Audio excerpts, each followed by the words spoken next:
Welcome to unified junkie में आप सभी का स्वागत है।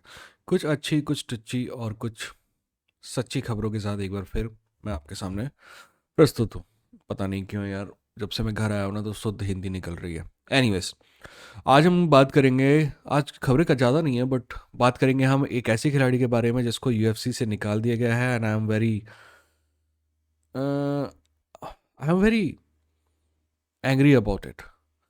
हम आगे बात करेंगे कि आखिर रोंडा राउजी की जो सर्च है वो यूएफसी के कहाँ तक पहुंची है। उसके बाद हम बात करेंगे कि कॉनर मैकग्रेगर, उस्मान और इस्लाम के बीच में क्या लफड़ा चल रहा है। इसके बाद हम बात करेंगे कि पैडी पम्बलेट ने क्या कहा लियोन एडवर्ड्स और इयान गैरी के बारे में।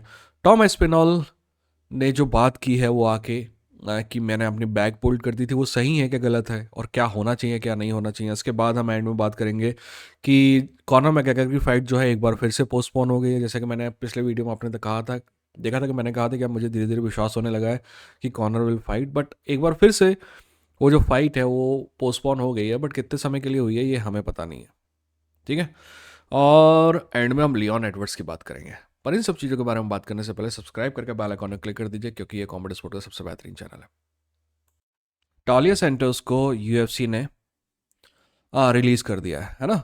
मैं इस बात से, ठीक है, रिलीज कर दिया, that's a different thing, but एक यूएफसी का एक नेटवर्क है। यूएफसी के पिछवाड़ा चाटने वाले पत्रकार जो हैं, जो कि डेना वाइट से क्वेश्चन पूछते हैं। याद है डेना वाइट से इतने सारे क्वेश्चन हुए। बहुत से क्वेश्चन हो सकते थे कि फ्रांसिस नगानो के बारे में तुमने ये कहा पर ये नहीं हुआ, तो फ्रांसिस नगानो की फाइट के बारे में तुमने ये कहा बट वो नहीं हुआ, फ्रांसिस नगानो की इनकम के बारे में तुमने ये कहा पर ये नहीं हुआ। पर इन सारे क्वेश्चन नहीं पूछे गए, पता है क्यों? क्योंकि अगर पूछे जाते ना तो अगली बार वो पत्रकार वहां दिखाई नहीं देता। तो इस तरीके से यूएफसी कंट्रोल करता है। मैंने एक वीडियो बनाया है कि यूएफसी कैसे कंट्रोल करता है मीडिया को। देखिए, आपको बाकी सारे वीडियो जो है, न्यूज़ है और जो कॉपी वीडियो है, वो सब जगह मिल जाएंगे। बट अगर डिटेल्ड एनालिसिस, और कहने का मतलब ये है कि इनसाइट वाले जो वीडियो होते हैं ना, आप जाके देखिएगा। मैंने समझाया है कि यूएफसी कैसे कंट्रोल करता है मीडिया को। अब मैं ये सब बकर क्यों कर रहा हूँ आपके सामने? टालिया सेंटोस के रिलीज होने के बाद दो अफवाहें उड़ने लगी। पहली, कि वो प्रेग्नेंट है। अगर वो प्रेग्नेंट है तो भी वो फाइट कर सकती है। प्रेगनेंसी ऐसा नहीं है, वेमेन फाइटर की ज़िंदगी में प्रेगनेंसी आती रहती है। और दूसरी बात कि वो यूसाडा से मतलब कोई इशू होगा उसका। ये दोनों अफवाहें जो उड़ाई गई, किन से उड़ाई गई? यूएफसी ने नहीं भी उड़ाई होगी तो यूएफसी की जो पिछवाड़ा चाटने वाले जो पत्रकार हैं उन्होंने उड़ाई होगी। ठीक है ना। यार, यूसाडा से कब दिक्कत हो रही? यूसाडा, अगर मैं किसी का नाम आ गया तो उससे यूएफसी को कब निकालने लगे यूएफसी? अब भी वो चैंपियनशिप फाइट होने वाली है उस महिला की, जो अब भी हॉली होम के साथ जो फाइट हुई थी उसके बाद यूसाडा ने उसको मार्क किया था, है ना। तो यूसाडा से घंटा फर्क नहीं पड़ता, प्रेगनेंसी से घंटा फर्क नहीं पड़ता। टालिया सेंटोस टालिया सेंटोस की पिछली फाइट एरन ब्लांचफील्ड से हुई थी। एरन ब्लांचफील्ड से फाइट थी जो बहुत क्लोज थी। और अगर किसी ने टालिया सेंटोस को विनर कहा होता तो भी मेरे को कोई दिक्कत नहीं होती। प्रॉब्लम ये थी कि एरन ब्लांचफील्ड जो है ना, ब्लू आइड गर्ल है। मैं बात करूंगा, ब्लू आइड गर्ल है यूएफसी की। यूएफसी को उसमें फ्यूचर स्टार दिखता है। जैसे कि अभी मैकेंजी डर्न में फ्यूचर स्टार दिख रहा था। कभी कभी प्रोपेगेंडा इतना बेहतरीन हो जाता है ना कि हमको विश्वास होने लगता है। जैसे कि पिछले बार तक, जैसे कि आपने देखा होगा, मैंने प्रिडिक्ट किया था कि मैकेंजी डर्न जीतेगी। बाद में मैंने रियलाइज़ किया कि क्या हद चूतियापा कर रहा था मैं। गलत प्रिडिक्शन था। कारण उसका ये था कि प्रोपेगेंडा में, मोस्टली प्रोपेगेंडा में नहीं आता हूँ, बट कभी कभी ये है ना, अपना गार्ड डाउन हो जाता है और आप प्रोपेगेंडा में आ जाते हैं। अब टालिया सैंटोस की पिछली फाइट एरियन ब्रांचफील्ड से थी, जो मेरे ख्याल से अगली बार टाइटल के लिए फाइट करेगी। ठीक है। उससे पहली फाइट उसकी जो थी, आई अपोलोजाइज, सर्दी है थोड़ा। उससे पहले जो टालिया सैंटोस की फाइट थी वो बुलेट से फाइट थी, और वो फाइट टालिया सैंटोस ने जीती है। मैं इस बात पे कोई यकीन नहीं करता कि वो फाइट बुलेट ने जीती है। बुलेट आपको सबको भी पता है कि मेरी फेवरेट फाइटर में से एक है, बट जो नहीं है वो नहीं है। वो फाइट टालिया सैंटोस जीती थी। टालिया सैंटोस वो फाइट जीती थी, बहुत क्लोज फाइट थी। चलो ठीक है, क्लोज फाइट तो मानते हो ना, फिर उसको रीमैच क्यों नहीं मिला? फिर ग्रासो को क्यों मिल गया? पता है क्यों मिल गया? क्योंकि ग्रासो में स्टार पोटेंशियल है, बुलेट में स्टार पोटेंशियल है, एरन ब्लैंचफील्ड में स्टार पोटेंशियल है, टैलिया सैंटोस में नहीं है। पता है क्यों नहीं है? क्योंकि टैलिया सैंटोस सिर्फ एक अच्छी फाइटर है। और मैंने आपसे कहा है कि सिर्फ एक अच्छी फाइटर होना काफ़ी नहीं है यूएफसी की दुनिया में, बट कुछ तो वैल्यू होनी चाहिए ना यार अच्छी फाइटर होने की, वरना मतलब क्या है? ये नहीं है, मैं ये नहीं, प्रॉब्लम मेरे को ये भी है ना कि अब बेलाटोर जो है, अब ये मान के हम चलते हैं कि बेलाटोर इज डन, तो यार ऑप्शन कहाँ है फाइटर के पास जाने का? इतनी अच्छी फाइटर है, अब उसके पास ऑप्शन कहाँ है? और जब यूएफसी ने रिलीज, सॉरी माफ कीजिएगा, मैं बहुत सर्दी है, और जब यूएफसी ने रिलीज किया है तो उन्होंने मैच राइट्स भी अपने रिव्यू कर दिए होंगे, वेव कर दिए होंगे, यानी कि वो मैच नहीं करेंगे किसी और की ऑफर, यानी कि टेली सेंटर्स को ज़्यादा अच्छी कीमत नहीं मिलेगी, and I feel bad about it. मेरे को कोई घंटा फर्क नहीं पड़ता कि आप बहुत खूबसूरत फाइटर को आगे बढ़ाते रहो, सेक्सी फाइटर को आगे बढ़ाते रहो, बट जो फाइटर एक्चुअली अच्छी फाइटर है ना, उसकी आप वैल्यू करो यार। नहीं तो क्या मतलब है फिर, काय के ऑर्गेनाइजेशन हो, तो घंटा के ऑर्गेनाइजेशन हो जो उसमें टॉप फाइटर करते हैं। और ये बकचोदी मत करना कोई भी कमेंट में भी कि टालिया सेंटोस जो है ना वो यूएफसी लेवल की फाइटर नहीं, घंटा नहीं है। जैसे कि मैंने बताया कि उसने पिछली फाइट में लगभग हराया है फ्यूचर चैंपियन को, और उसके पिछली फाइट में तो एक्चुअल में हराया था चैंपियन को। और लड़कियों के जो 125 डिवीजन है या 135 भी, 125 125 डिवीजन जो है बहुत पतला डिवीजन है, थिन डिवीजन है। हर किसी को 3 फाइट लगातार अगर जीतेगा तो उसको टाइटल शॉट मिल जाता है, इतना थिन डिवीजन है। तो अगर कोई ये कहना चाह रहा है कि उस डिवीजन में टाली सेंटोस के लिए जगह नहीं है, तो I have bridge to sell. Anyways, आगे इसी से जुड़ी एक खबर है कि यूएफसी जो है ना, यूएफसी खबर नहीं है, मतलब मेरा थ्योरी है कि यूएफसी जो है रोंडा राउजी के चक्कर में पड़ी है। आपको पता है कॉनर मैकग्रेगर से पहले, और कहते हैं उस काल के पास भी, अगर सेकंड नंबर का कोई बड़ा स्टार हुआ है तो वो है रोंडा राउजी। मैं आपको बताऊंगा कि उसको बनाया है किसने। यूएफसी आपको कहेगी कि मैंने बनाया है, घंटा नहीं बनाया उनने। जब रोंडा राउजी यूएफसी में आई तो उससे पहले ही बहुत बड़ी स्टार थी, ठीक है। तो रोंडा राउजी के जाने के बाद यूएफसी जो है विमेन डिवीजन में नए स्टार की तलाश में है, जिसको देखने के लिए लोग पेपर व्यू खरीदे। रोंडा राउजी के पेपर व्यू बाय बहुत शानदार थे। रोंडा राउजी के बाद विमेन के डिवीजन में कोई नहीं आया। अभी 3 फाइटर हैं जिनके बारे में यूएफसी को लगता है कि ये रोंडा राउजी की बन सकती हैं। पहली है एलेक्सा ग्रासो, दूसरी दूसरी है एरन ब्लैंचफील्ड, और तीसरी है मैकेंजी डर्न। अब इन तीनों की शक्ल अपने दिमाग में लाओ। मैं यहाँ पे नहीं ला सकता क्योंकि मैं एडिटिंग करता नहीं हूँ, मेरे पास टाइम नहीं है दोस्त, है ना। हो सके तो मेरे मेंबर बनो, क्योंकि अब मेंबर्स के लिए मैं जो वीडियो जो है लगातार बना रहा हूँ, तो मेंबर्स के लिए काफ़ी सारे बनाऊंगा मैं, जो मेंबर्स को पहले से अवेलेबल होंगे। एनीवेज, तो इन तीनों की शक्ल अपने दिमाग में लगा लिया। क्या लगता है कैसी शक्ल है? एक नंबर, सेक्सी। बट राउंडर हाउसी ना सिर्फ सेक्सी दिखती थी बल्कि एक शानदार फाइटर थी। ये बात अलग है कि राउंडर हाउसी को उसकी ज़िंदगी के आखिरी की 2 फाइट से ही आप लोग याद रखेंगे, but Ronda Rousey was a great great great fighter. और जब राउंडर हाउसी ऊपर आ रही थी ना, तब यूएफसी कहा करता था कि यूएफसी में कभी वुमेन्स फाइट नहीं करेंगी। कई बयान है, गूगल में सर्च करके देख लेना, Dana White women will never fight in UFC, ठीक है। और फिर जब राउंडर हाउसी स्टार बन गई, कहाँ बन गई? किसने बनाया? स्कॉट कोकर ने बनाया। कहाँ बनी? आपके स्ट्राइक फोर्स में बनी। और उसके बाद यूएफसी जब स्ट्राइक फोर्स को एक्वायर किया तो राउंडा राउसी को गिफ्ट किया उन्होंने 125 का टाइटल, सॉरी 135 का टाइटल। तो उसकी तलाश जारी है। मेरा मानना है कि तलाश बिल्कुल जारी रखी जाए, मेरे को कोई फ़र्क नहीं पड़ता उससे, बट यार जो फाइटर अच्छे हैं उनके बारे में तो थोड़ा केयर करो यार। अगली खबर जो है वो है कॉनर मैकग्रेगर ने दुनिया भर की बातें कही उस्मान को, और उस्मान बोले तो उस्मान नरगोमेडोव को और इस्लाम को, कि ये लोग जो है, ये पूरी टीम जो है ड्रग्स लेती है ये और वो, जबकि ये प्रिस्क्रिप्शन ड्रग्स था। और अब्दुल मनाफ के बारे में भी बात कही। अब लोग कह रहे हैं कि बाप को बीच में नहीं लाना था। मैं ये कहना चाहूंगा कि तुम लोग अब की जाग रहे हो क्या?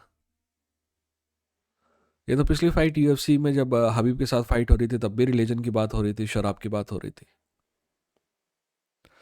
जब आप बकचोदी की दिशा में आगे बढ़ते हैं ना, तो आपको कहाँ लाइन खींचना है ये समझ में नहीं आता है, राइट। जब आपने किसी के रिलीजन के बारे में कहा और आपको कुछ नहीं कहा गया, फिर आपने डस्टिन पुरिया की वाइफ के बारे में कहा गया, आपको कुछ नहीं कहा गया। आज आप किसी के कोच और किसी के बाप के बारे में कह रहे हो, आपको कुछ नहीं कहा जाएगा। पता है क्यों नहीं कहा जाएगा? क्योंकि ये दुनिया जो है ना 2 नियमों से चलती है। अगर ये मैं कहूँगा ना तो दिक्कत होगी, कोई छोटा मोटा फाइटर कहेगा ना तो उसको भी दिक्कत होगी, और कॉनर मैकग्रेगर कहेगा तो उसको दिक्कत नहीं होगी, ठीक है। समझ रहे हो? दुनिया अलग अलग, गरीबों के लिए अलग लाइन है, अमीरों के लिए अलग लाइन है। यूएफसी में स्टार के लिए अलग लाइन है, नॉन स्टार के लिए अलग लाइन है। कॉनर के कई फैनों को दिक्कत है कि मैं सच बोलता हूँ। सच ये है कि कॉनर एक शानदार फाइटर है। सच ये है कि कॉनर ने यूएफसी के उभार में काफ़ी योगदान दिया है। सच ये है कि आज भी कॉनर सबसे बड़ा स्टार है यूएफसी में। और सच ये भी है कि कॉनर कभी कभी लाइन क्रॉस करता है जो उसको नहीं करनी चाहिए। ठीक है। सच ये भी है कि सेक्सुअल हरासमेंट के जो केसेस होते हैं उनको सीरियसली लेना चाहिए, क्योंकि हम्म, खैर आप सभी को पता है कि क्यों लेना चाहिए। ठीक है। हम किसी के बाप के भक्त नहीं है। अगर कॉर्नर अच्छी फाइट करेगा तो उसकी तारीफ की जाएगी, नहीं करेगा तो नहीं की जाएगी। अगर कॉर्नर एक्चुअली स्टार है, इस बात पे कोई शक नहीं। जब यूसाडा और कॉर्नर की बकर चल रही थी तो मैं आपने देखा होगा, मैंने कई वीडियो में सीधे सीधे कॉर्नर का पक्ष लिया कि कॉर्नर बिल्कुल सही है, क्योंकि वो सही था। बट अगर सेक्सुअल हरासमेंट के चार्जेस आप पे लगेंगे और एक दो नहीं तीन लगेंगे तो कुछ तो गड़बड़ है दोस्त, है ना? क्योंकि मैं इसलिए ये सब कह रहा हूँ क्योंकि जब कभी आप कॉर्नर के बारे में कुछ बोलो या फिर हबीब के बारे, इस इंडिया में ना बहुत सिंपल सा है, और मैंने इन्हें तीनों रूल तोड़ दिए हैं। इंडिया में एमएमए चैनल्स में बहुत सिंपल सा एक रूल है जो सभी को पता है और मेरे चाहने वाले जो है बता चुके हैं। नंबर वन, हबीब के बारे में वीडियो बनाओ लगातार, हबीब इस्लाम के बारे में, और उनकी तारीफ करो। गुड। नंबर टू, कॉर्नर के बारे में वीडियो बनाओ लगातार और उनकी तारीफ करो। गुड। नंबर तीन, अंशुल जुबली के बारे में वीडियो बनाओ और उनकी तारीफ करो। आप मेरे वीडियो देख के आएंगे तो आपको लगेगा कि कई वीडियो जो है वो अंशुल जुबली के बारे में तो मैंने यही कह दिया था कि इस आदमी के बारे में क्या कहना है मुझे भी पता नहीं है। He has not shown his right. और फिर जब फाइट में हार गया अंशुल जुबली तो मैंने कहा कि कोई दिक्कत नहीं है, हार जीत लगी रहती है, it's a part of life. Corner के बारे में भी कई वीडियो है जो सेक्सुअल हरासमेंट वाले हैं। हबीब के बारे में जो हबीब के विचार लड़कियों के बारे में उनकी बुराई की मैंने, तो मैंने तो ये तीनों रूल तोड़ दिए। हाँ, आप ये कह सकते हो कि भाई तुमने तीनों रूल तोड़ दिए तभी तुम्हारे सब्सक्राइबर कम है। यार, सब्सक्राइबर कम ज़्यादा हो सकते हैं, दैट्स अ डिफरेंट थिंग। पर जैसे कि ये जो काम मैं कर रहा हूँ ना, ये काम पैसे के लिए तो मैं बिल्कुल भी नहीं कर रहा हूँ, क्योंकि पैसा तो इसमें है नहीं, फिलहाल तो नहीं है। ये जो थोड़े बहुत आपको नीचे नाम दिखाई दे रहे हैं ना ये मेंबर्स के, यही बस थोड़ा बहुत पैसा है, 250-300-400 रुपये। तो आप 250-300-400 रुपये के लिए तो मैं हर दिन एक वीडियो नहीं बनाऊंगा ना, और मैं फिर भी बनाता हूँ इसलिए क्योंकि मेरे दिमाग में एक भड़ास है जो मुझे निकालनी है। और अगर मैं ऐसे करते समय वही कर रहा हूँ जो आपको देखना है तो फिर मुझ में और दूसरों में फ़र्क क्या रह जाएगा, है क्या नहीं? खैर, अगली खबर की तरफ चलते हैं। अगली खबर की तरफ चलते हैं और उसमें भी मैं दूसरी चीज़ आपसे कहना चाहूँगा। तो मैं चाहूँगा कि आप सब्र से सुने। मैं गलत हूँ या सही हूँ, आप बाकायदा बताइएगा। देखिए, टॉम एस्पिनॉल ने कहा कि ही पुल्ड हिज बैक, यानी कि उसकी मतलब बैक जो है पुल्ड, स्ट्रेन हो जाते हैं ना मसल्स, वो जो है जैसे ही पहले वीक में जब फाइट के बाद उसने हाँ कहा और पहले वीक में ही उसने बैक पुल कर ली तो उसके जो बैक थी बहुत दिक्कत कर रही थी उसको, और उसके बाद उसने कोई ट्रेनिंग नहीं की, सीधे फाइट में आया और फिर फाइट जीत गया। वाह, बहुत अच्छी बात है, सब अच्छा। पर मेरा मानना है कि अगर फाइटर ने फाइट के पहले नहीं कहा ना कि मेरे को इंजरी थी, तो फाइट के बाद भी नहीं कहना चाहिए कि मेरे को इंजरी थी। मैं आपको समझाता हूँ कारण। आप बोलते हो फाइट के पहले इंजरी, फाइट के पहले आप बोलोगे कोई इंजरी नहीं है, और एकदम से फाइट के बाद बोलते हो कि इंजरी है। टॉम एस्पिनॉल का मैं फैन हूँ, Tom Aspinall is a great fighter, but अब सच जो है वो ये है, आपने फाइट के पहले बोला कि कोई इंजरी नहीं थी, फाइट के बाद बोलते हो कि इंजरी थी। एक्चुअली आप क्या कर रहे हो, आप बताना चाह रहे हो कि भाई इंजरी के साथ भी देखा मैं चैंपियन बन गया। बट कमीनापन क्या है आपको पता है? यहाँ यहाँ पे कई लोग हैं, जैसे कि मैंने आपको हमेशा मना किया है कि सट्टेबाजी नहीं करने का, बट यहाँ पे कई लोग हैं जिन्होंने पैसा लगाया, सट्टे लगाया होगा टॉम एस्पिनॉल पे, है ना, और वो जीत गए, जीत गए। पर मान लीजिए कि उनको पहले से पता होता है कि टॉम एस्पिनॉल को बैक इंजरी है, तो क्या वो पैसा लगाते? नहीं ना। अगर आपकी बैक इंजरी है तो आपके जीतने के चांसेस कम हो गए ना, और ये जानकारी उनको नहीं मिली। ठीक है, वो तो अपनी कमाई का पैसा पता नहीं कहाँ कहाँ का पैसा जो है वो आप पे लगा दिया, और फिर आप फाइट के बाद बोल रहे हैं कि यार ये तो बैक इंजरी थी। टीजे डिलोशॉ के बारे में भी मैंने यही कहा था कि ठीक है, अब मैं समझ गया कि तुमने फाइट क्यों ली थी, तो अब जब झूठ बोल रहे हो ना तुम, तो पूरा ही झूठ बोलो ना यार। फाइट के बाद क्यों बता रहे हो मेरे को कि मेरे को शोल्डर डिसलोकेटेड हो गया था? फाइट के बाद मेरे को क्यों बता रहे हो कि I pulled my back?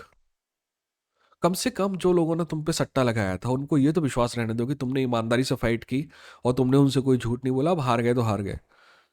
TJ Taylor Shaw पे मैंने प्रिडिक्शन किया था कि टीजे टेलर शॉ जीतेगा।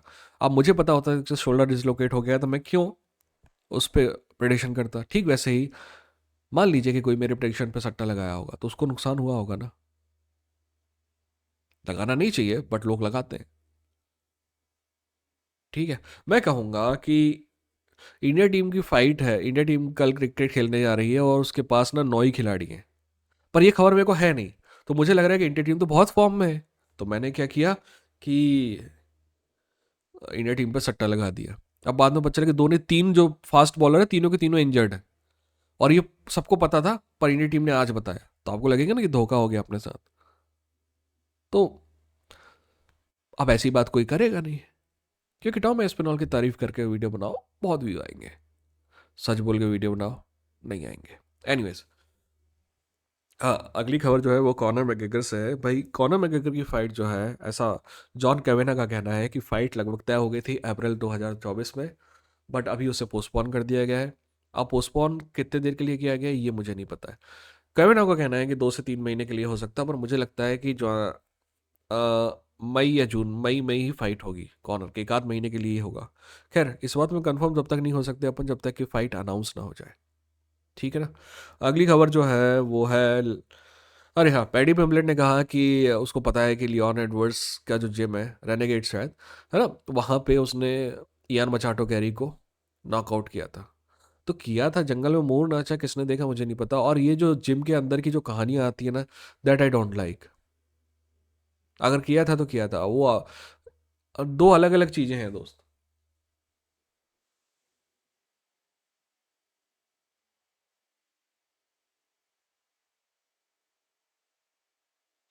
सॉरी, दो अलग अलग चीजें हैं। पहली चीज तो ये है कि आपने जो कमिटमेंट किया था, आपने जो भी किया है जिम में, वो जिम में ही रहने दो। और दूसरी बात यह है कि आप अगर कोई जिम छोड़ो ना और उसके बारे में ऊट पटांग बातें करो, तो that I don't also don't like. Anyways, आखिरी खबर जो है कि लियोन एडवर्ड्स से जुड़ी हुई है। लियोन एडवर्ड्स का कहना है कि वो कोबी कविंगटन को हराने के बाद 185 डिवीजन में जाएगा। यार कोबी, लियोन, पहली बात, इफ़ यू डिफीट कोबी कविंगटन ना, सिर्फ तुम्हारे जाने से कुछ फर्क नहीं पड़ेगा कि तुम चाहते हो कि 185 में जाओ। यूएफसी को हाँ कहना पड़ेगा और यूएफसी कहेगी नहीं। पता है क्यों? अगेन, यूएफसी की नज़र में लियोन एडवर्ड्स एक बहुत शानदार फाइटर है बट बहुत शानदार स्टार नहीं है। तो एक ऐसे आदमी के बारे में जिसको देखने पब्लिक नहीं आती है, वो दो दो डिवीजन में क्यों चाहेंगे? हम तो देखते हैं। I am a fan of Leon Edwards. और कमारू उस्मान की दोनों फाइट में इकलौता मैं ही था जो डिले कहा था कि दोनों फाइट में प्रिडिक्ट किया था कि he is going to win that fight. Anyways but anyways यार, सर्दी से पता नहीं जीना हराम हो रहा है। तो लोग आप लोग अपना ख्याल रखें, अपनों का ख्याल रखें। यहाँ पे कुछ वीडियो दिखाई देंगे, उनमें से अगर आपने नहीं देखा है तो आप जाके देखिए, मेरे दूसरे चैनल भी सब्सक्राइब कीजिए। साला कहीं से तो कमाई हो, है कि नहीं? ठीक, मिलते हैं अगली वीडियो के साथ। ये था इंडियन फाइट जंकी, लड़ेंगे जीतेंगे।